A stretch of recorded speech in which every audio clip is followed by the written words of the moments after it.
Something interesting there is Jacob's name is changed to Israel, and then it says that he blessed Jacob there.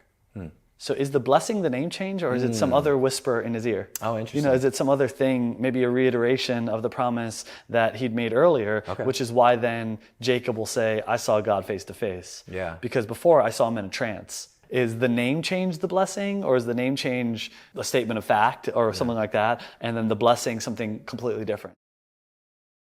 All right, Tony, so Perseverance and Faith, chapter 32 of Genesis. Yeah. You preached on this week, and we haven't heard you in a couple weeks. Yes. So it's always refreshing to jump back into Tony's delivery.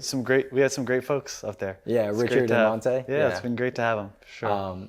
And so I was reading through chapter 32. You picked out a very particular part of it and centered it around, why did you choose to center the message around that part where Esau's wrestling with God? Obviously, it's profound. You can't ignore that, but just that. Yeah, so when obviously we're making decisions about this series, and otherwise the series would be like way too long. So I'm just trying to find these moments that encapsulate like parts of the broader character of the characters. And so if we could find those little moments, then we can tell a lot of the story without having to tell all of the story.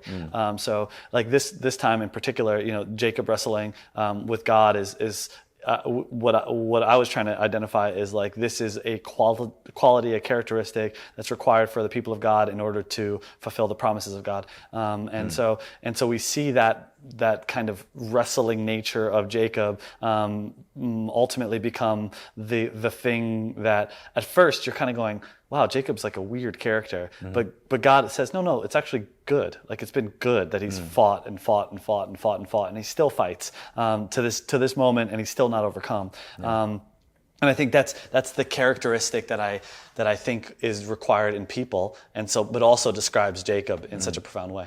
So I like how you put that together, because my question is like, as Monte was preaching and everything, it seems like Jacob's almost like being redeemed. Like, in these years he's putting into service, he's kind of reaping what he sowed, and his deceit of his brother and stuff like that.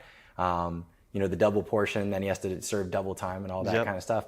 But then he comes back, and after this part of the narrative you're talking about, he goes right back to deceiving his brother. Yeah. So, but like you said, he still is not perfect. He's wrestling. Yeah. And I think that helps me like go forward and be like, oh, okay, he's not perfect, but the identification of that, I think is cool. Yeah, God often calls things as though they were. We know that, and that's an arc, and he calls it before they are. And so here is Israel, a one who has not been overcome, who is still struggling to become who he needs to be. But from that point on, he's it's changed. One of the interesting things about Jacob's name, the thing that I love to bring up, is that like he's one of the few characters that his name is flip-flopped again and again. So if you fast forward a bit, when you get to Joseph's story, it says this is the line of Jacob's, or this is the family line of Jacob. So the old name is used, and then it's like Jacob loved his son more, and then it's like Israel was. It's like, wait, hold on, who is this Israel character? It's like it's this flip flop of Israel to Jacob, and Jacob to Israel, and Israel to Jacob, and later on he's going to be known as Jacob because he's the God of Abraham, Isaac, and Jacob, and then oftentimes, obviously, they'll talk about Israel being the people of God. So it's really interesting that like this is certainly the climax of his life. This is the name change. This is the moment that's supposed to kind of catapult him to the rest of his future, and yet he still has his history, his past that rides with him all the way through the entirety of his lineage, of his legacy.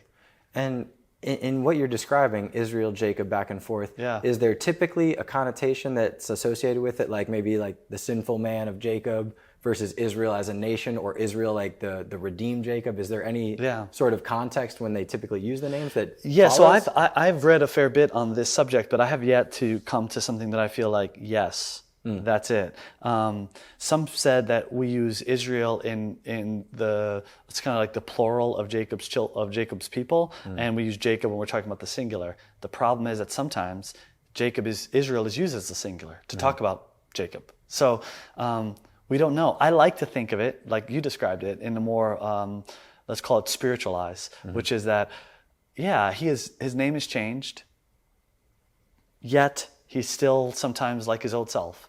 Right. And so even in God describing himself as the God of Jacob, it's almost like an identification that like God's still okay with this incomplete man being identified with him. It's not the father of Isaac, father of Abraham, and the God of Israel. It's the father of Abraham, Isaac, and the incomplete The Jacob. deceiver. Yeah, incomplete Yeah. Jacob, the heel grasper. Yeah. Yeah, not to be redundant, but like, because he blesses, he's like, bless me, I change your name to Israel. Yeah. So you're no longer theoretically the deceiver. So it's got to be a spiritual context, because right after he goes to deceiving Esau after this chapter. Yeah, exactly. Yes. But that's fantastic. That's really interesting. And one thing that happened earlier in the chapter that I love, and I think it really is part of the ministry of God's promise, is he is fearful going in to see his brother. And yet he says, he remembers God's promise. He like talks to God and he's like, but I remember that you have said this. That's right. Yeah. And like that, so I will not fear, essentially, is what he's addressing. Yeah. That's all in the same chapter, which is so Right, cool. right. Like he like meets God, sends the caravans, meets God again. Yeah, and it just but this has been a ongoing thing for Jacob. These are it's the to be cliche, it's the wrestling but between what God has promised him and what God has said and the reality in which Jacob is living in. And by the way, when we get into Joseph, that's the story too. It's like the reality, the what God has promised, right, and the reality that he's experiencing. And oftentimes they are just incongruent. How can Jacob think to himself that I've been promised by God these magnificent things at Bethel, and I'm going to be the steward of the promise, and then also I may be killed by my brother. Like, how does that compute in the mind of Jacob? Right. And he's having to live in that tension, and you're going to see the biblical characters, they live in that tension constantly, and it may be that the wrestling part of Jacob's life is a way of articulating a spiritual wrestling that Right. Jacob's been going through this whole time. Yeah, that was going to be my question. Like, so it's not it's almost a living metaphor. Yeah, exactly. Right? That God like presents himself as the past where he's been with Laban, the whole past of everything, the future going forward, just working these things out with God. And it's funny as when you're saying that, it makes me think, Abraham was given a promise and they started to doubt, and then they say, okay, we'll do it in this way by using your slave, by using the Egyptian slave Hagar. And it makes me think again how Jacob moves forward. He's like, God's given me this promise. This has to happen in this way. Maybe I got to get out of Esau's way. Like that's what he'd want me to do. It again relies on our own understanding rather than like the assurance of no matter what, God's plan is going to happen out or play itself out. But we're oftentimes just motivated by fear, and it kind of creeps into all our decisions. Yeah, I think it's an astute point, and I think that speaks to his wrestling nature, and the community of God will be called Israel. Because they were going to wrestle with the same stuff. Like from that point forward, we're no longer selecting people in the lineage of Abraham. We're no longer selecting between Ishmael and Isaac. Instead, we have now chosen Israel. Israel is the new chosen people. It is not just a single, it's the community. It's all of them. And all of them will be wrestling with God's promise and being faithful to God's promise. And what was said of Israel will not be said of Israel. That they were not overcome. They will give in, and they will falter, and they will fail. And this is why I think when we get all the way to Romans chapter 9, and Paul's like, not all Israel is Israel. He's like, not all the people who are the ones who are the people who have decided to follow are those who have actually wrestled with God enough to be perseverant, to have the perseverance, the stick-with-itness in order to kind of bring about the fulfillment of God's good promises. Yeah. Do you think like it's okay for a Christian to look at this living metaphor example where he's wrestling with God and he's just like, a lot of times we're just saying surrender, like everything, but we also are, contend with God. And it's like, we're at times when we're like so on our backs in life or up against the ropes that it's like, I need you to show up. Like, do you, based on this account, before Jesus and everything, do you think it's okay for us to like, maybe not, obviously never disrespect God, but to contend with him and be like, really push in his sovereignty to try and move things in our lives? I think we see that in Jesus. I think we see that in the prophets, a willingness to to approach God with what you think would be the best thing. I think we should do that. I think we should have that type of relationship with God where I mentioned this during the sermon, where like Habakkuk is yelling out, like David is yelling out, and Jesus is yelling out, and crying and trying to figure out how to have God alter his desire or alter his plans for him to die. And I think that's a wonderful thing. I do think the concept of surrendering and perseverance sometimes don't feel like they run in tandem, and they feel like they're incongruent with one another, and they feel like they don't really, they can't work out, but I think they can. I think the question is, are you persevering in the promises of God, which is what we see Jacob doing, persevering in the promises of God and the blessings of God, and surrendering to the promises of God. And so some of us need to persevere in the promises of God, and some of us need to surrender to the promises of God. So coming both from two different angles, right? Like some of us don't, like God is calling us to do something, we don't want to do it. And so we need to surrender to the promises of God. Sometimes God is saying he's going to do something, and the rest of the world is saying, no, it's not going to happen. No, it's going to happen. Not going to happen. And we need to wrestle with God so that those promises come to fruition. So I think they feel like they're opposites, but what they really live in my mind is like they're on the two peaks of a river. You know, the river are the promises. Some of us need to surrender to come down into the river, and some of us need to wrestle to come back to the river. Yeah. Ultimately, God gets the upper hand anyway. Yeah, exactly. Boom, like, regardless, Right. So it will be done according to his will. And you know what's interesting is like he's not like, as far as I understand, he's not wrestling for anything in particular other than a blessing. And God keeps it according to his promise that he's made. Like, you know, he doesn't change up and say like, all right, I'll give you a bunch of this or that. It's like, you know, he just furthers along his promise and gives it almost more context. Yeah, something interesting there is Jacob's name is changed to Israel.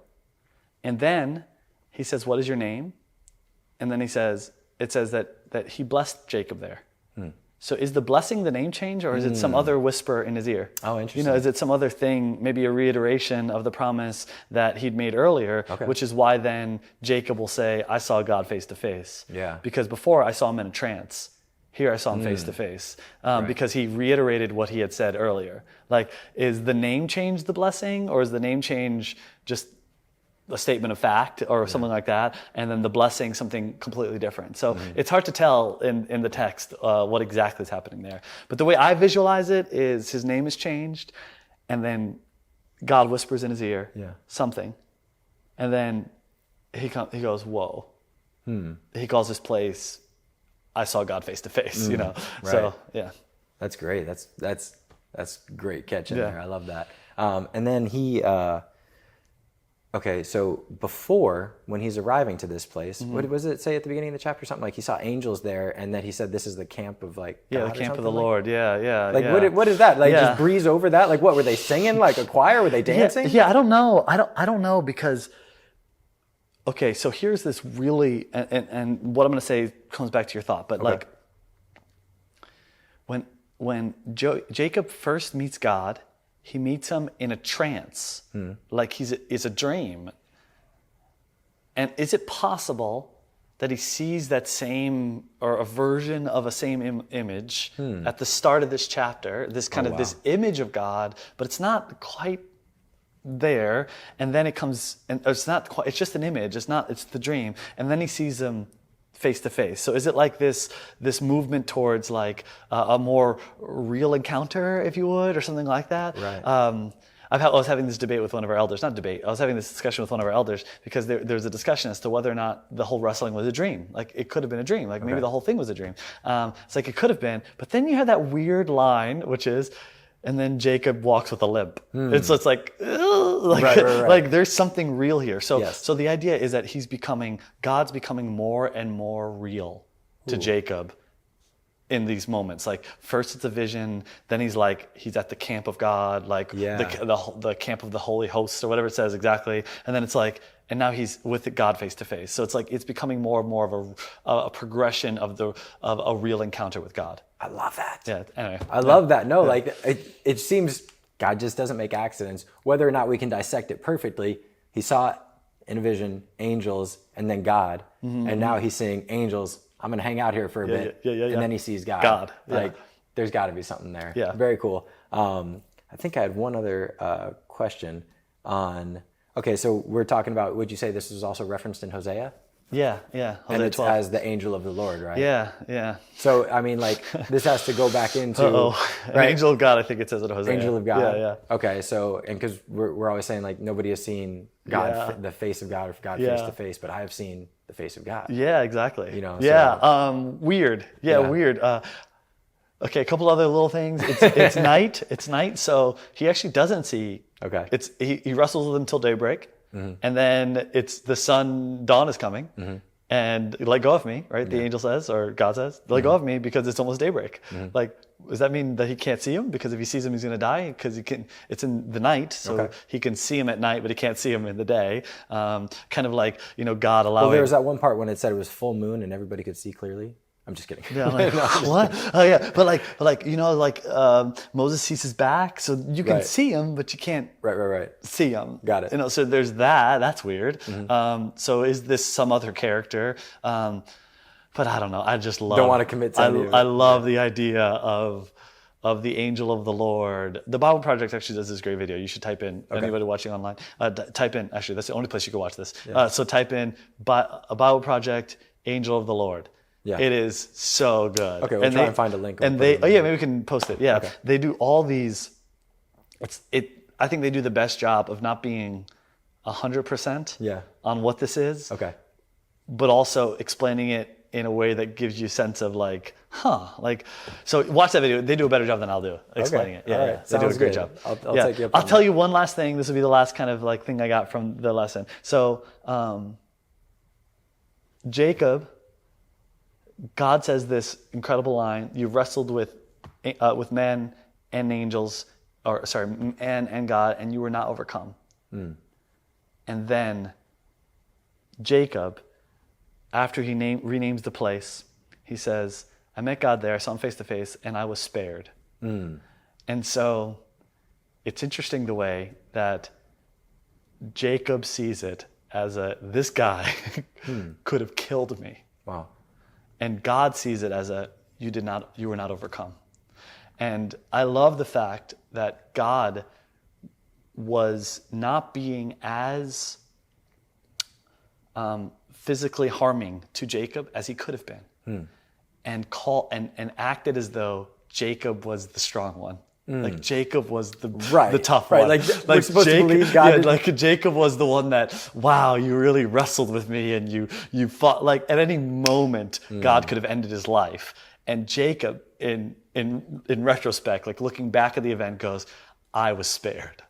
God says I overcame. No, I didn't overcome. I was spared. Wow. And I think about my life like that all of the time. Like I look at God goes to me and says wow, you've come to me, you've given your life to me, you've sacrificed for me, you've given all these things. Like God will speak like a father to me, and I'll know I didn't do anything, Lord. Like I'm a bum. Like I didn't. I only gave you the. You are redeemed by the blood of the Lamb. You're not a bum. Yeah, but that's it. Like it's that tension where you look at your own life and you go, yeah, I didn't do anything. Yeah, and God's like, you did everything. To have this. And it's this beautiful tension, the way the father speaks to his son and the way the son recognizes the authority of the father. Yeah, it's super cool. He gives us just enough tension in our lives to exhaust ourselves against it so that we have nothing left but to just give it to God. Yeah. It makes me think, I know we're probably going to end here, but again, he came at Moses. I think you referenced that in your, he was going to kill Moses. Yeah. And he was spared. I think the line is he sought to kill him. Yeah. Straight up. Yeah. And, crazy circumstance. Maybe we could unpack that. We'll do that. We'll preach on that in the future. Genesis 32, but wild.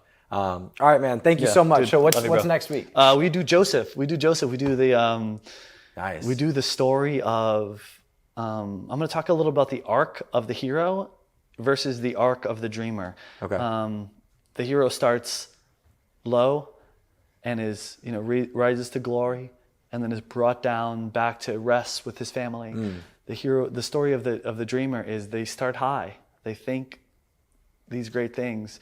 They're pulled into a pit, in this case, literally, and then they eventually rise to glory. Wow. And we'll look at this inverse arc of the dreamer. So you're going to encapsulate the whole thing in one sermon? No. We're just going to do from Jacob's dream to Jacob being sold into slavery. Joseph. And then Joseph. Yeah, Joseph's dream, and then Joseph being sold we'll do just before he's sold, when he's in the cistern. Okay. And then I'll just kind of give a highlight to how it ends. right. And then the weeks after that, we'll talk about the interpretation of the dream, and then we'll conclude. We're doing 3 total Joseph sermons. Very cool. So, yeah. All right, brother. Yeah. Thanks, man. Love you, Look man. forward to it.